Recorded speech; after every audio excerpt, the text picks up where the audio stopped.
Jumpa lagi bersama saya Syuaib Patimura.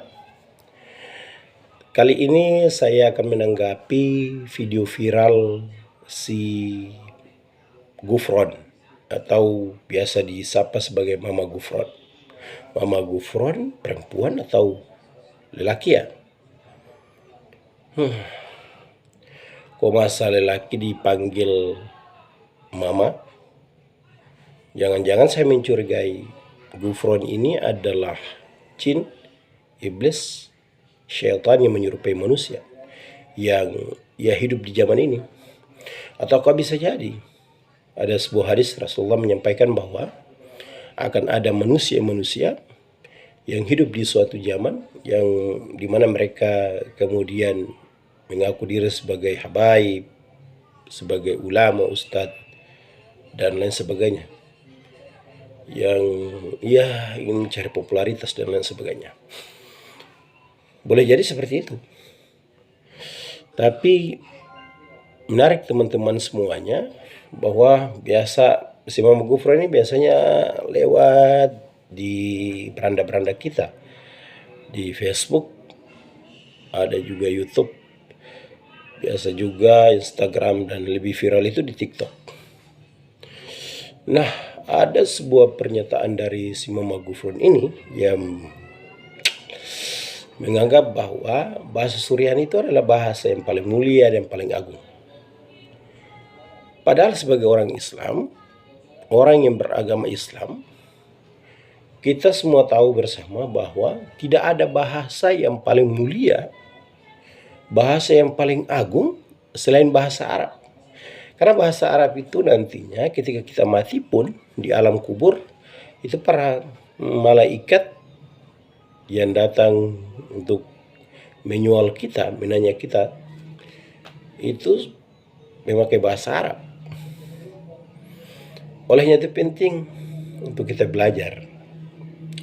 Jangan-jangan kemudian kita percaya bahwa makali-makali sehingga kita semua tersesat.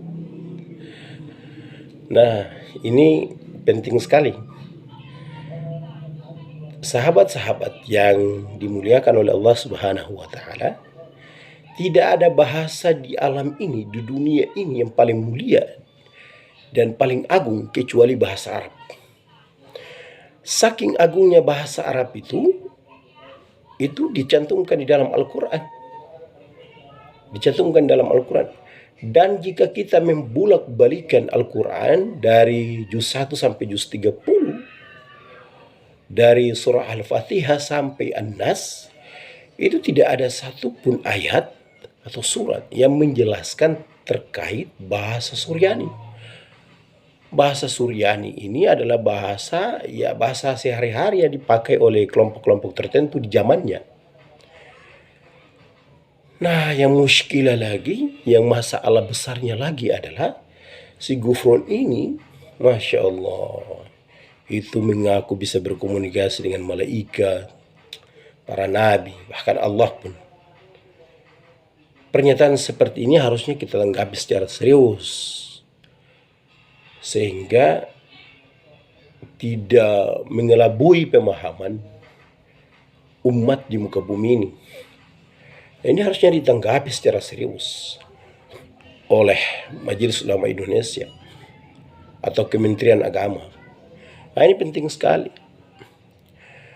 Di dalam Al-Quran surah Yusuf ayat kedua itu jelas bahwa Allah Subhanahu wa taala menyampaikan kepada kita semua bahwa bahasa yang paling mulia, paling agung itu adalah bahasa Arab. Saya ulangi lagi, bahasa yang paling mulia dan yang paling agung itu adalah bahasa Arab. Sebagaimana dijelaskan di dalam Al-Quran surah Yusuf ayat kedua. A'udzu billahi minasyaitonir rajim. Bismillahirrahmanirrahim. Inna anzalnahu Qur'anan Arabiyyan la'allakum ta'qilun. Sesungguhnya kami menurunkan Al-Quran itu dengan memakai bahasa Arab. Tujuannya untuk apa? Tujuannya untuk apa?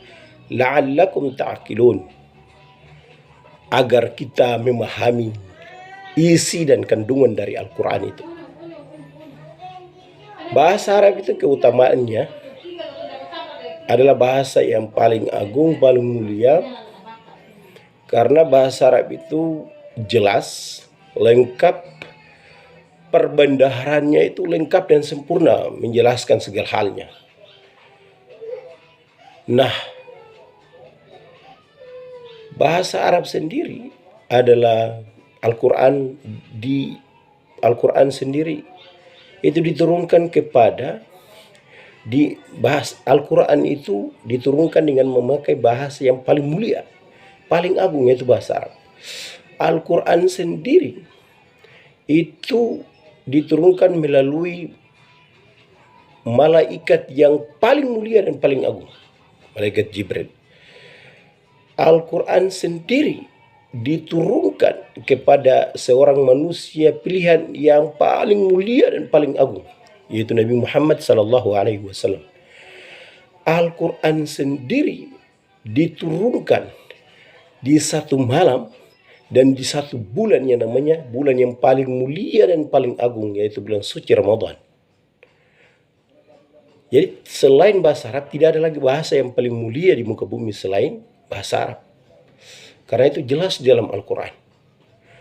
Nah, olehnya itu saya kemudian agak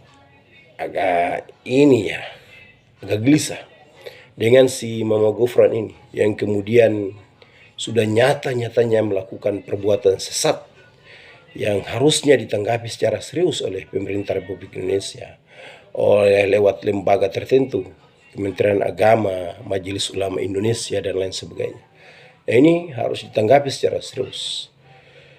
Ya, nah itu penting bagi kita untuk kita ketahui bahwa tidak ada bahasa yang paling mulia di muka bumi ini selain bahasa Arab.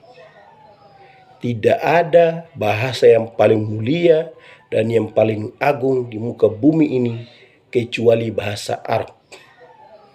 Bahasa Arab itu selain adalah bahasa duniawi, juga adalah bahasa akhirat. Mungkin itu yang ingin saya sampaikan untuk kita semua, sehingga kedepannya kita tidak terkecoh, tidak terpengaruh dengan hadirnya orang-orang yang gak jelas. Ini penting untuk kita semua memahaminya. Semoga bisa menjadi pencerahan buat kita semuanya. Demikian yang ingin saya sampaikan. Billahi taufiq wal hidayah. Wassalamualaikum warahmatullahi wabarakatuh.